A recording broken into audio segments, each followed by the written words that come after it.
Picture this: the world's major powers, brimming with nationalistic fervor and armed to the teeth, poised on the brink of war.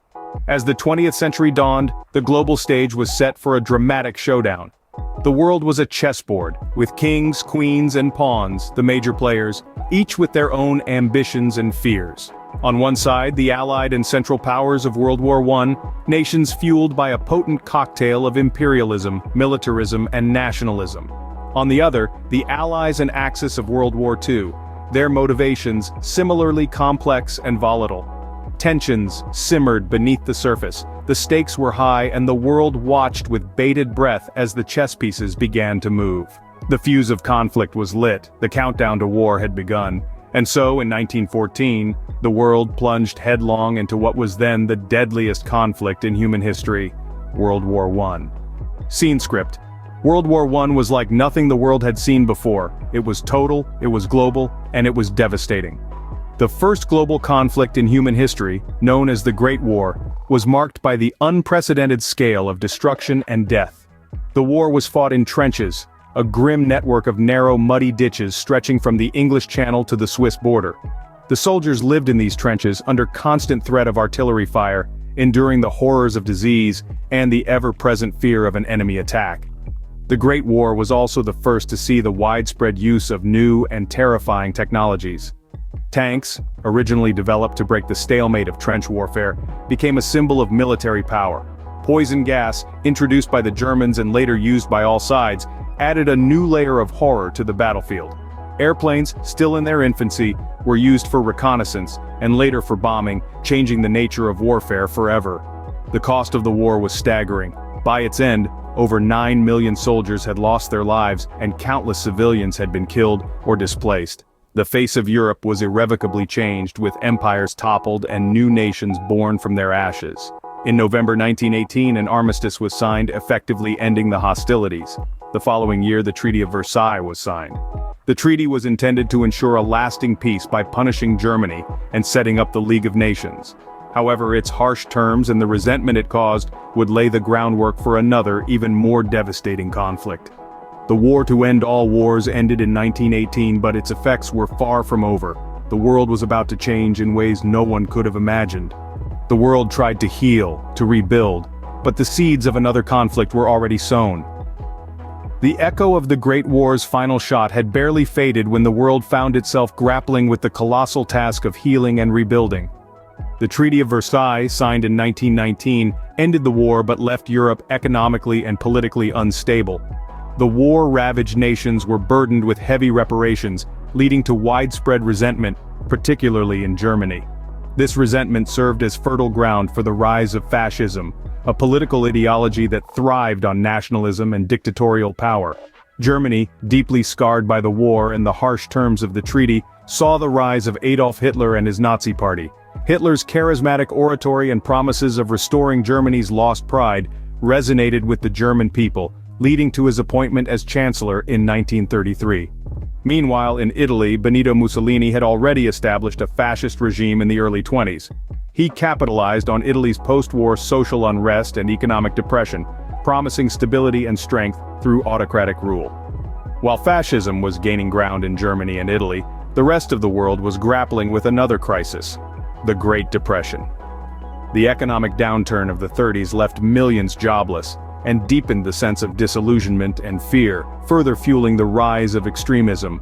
The world watched warily as Germany and Italy flexed their military muscles, annexing territories and flouting the terms of the Treaty of Versailles. Efforts to appease these aggressive nations to avoid another war ultimately proved futile. The policy of appeasement, championed by British Prime Minister Neville Chamberlain, failed to prevent the inevitable. Hitler's invasion of Poland in September of 1939 marked the start of the Second World War.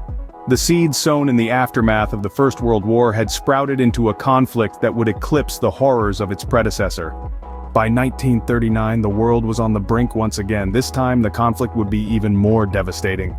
World War II was a truly global conflict, touching nearly every corner of the world. From the frozen tundras of Russia to the scorching deserts of North Africa, from the bustling cities of Europe to the tranquil islands of the Pacific, the war was omnipresent. This war was not just about battles and territories, but also about ideologies and survival. The Holocaust, one of the darkest chapters of human history, unfolded during this period. Millions of Jews and other marginalized groups were systematically exterminated in a chilling demonstration of hate and intolerance. The world looked on in horror and disbelief as the scale and brutality of the genocide came to light. At the same time, science was making leaps and bounds, but not always for the betterment of humanity. The development and use of atomic bombs by the United States on the cities of Hiroshima and Nagasaki introduced a new level of destructive force. The devastation was unprecedented, and the world was forced to confront the reality of nuclear warfare.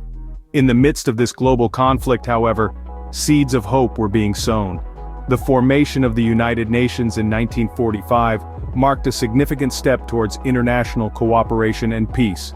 The goal was to prevent such a global catastrophe from happening again by fostering dialogue and mutual understanding among nations. The end of the war saw a major geopolitical shift. Europe, once the epicenter of world power, was divided between the Western Allies and the Soviet Union. This division set the stage for the Cold War and significantly influenced the political and ideological landscape of the second half of the 20th century. World War II ended in 1945, but its effects continue to shape our world today.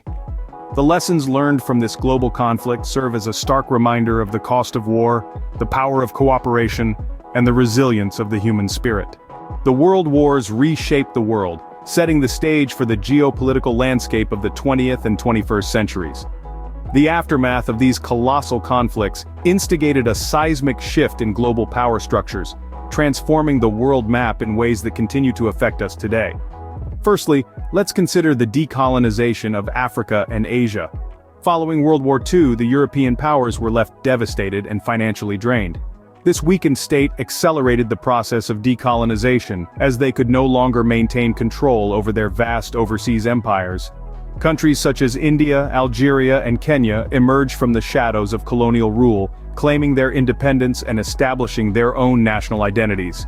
Meanwhile, the war's conclusion saw the world divided into two major spheres of influence, setting the stage for the Cold War. On one side, the United States and its allies espoused the virtues of democracy and capitalism. On the other, the Soviet Union and its satellite states championed communism. This ideological divide led to decades of tension, proxy wars, and a nuclear arms race that threatened global annihilation. Simultaneously, in the heart of Europe, the seeds were being sown for a union of nations. The European Union, initially the European Coal and Steel Community, was born out of a desire to prevent another devastating war on European soil. By intertwining their economies and fostering a sense of shared identity, European nations hoped to make war amongst themselves not only unthinkable, but materially impossible. Indeed, the world we know today was forged in the fires of the world wars. They were a testament to our capacity for destruction, but also to our capacity for resilience, for rebuilding, and for progress. The legacy of the world wars is a stark reminder of the human potential for both conflict and cooperation, and it continues to shape the world in which we live.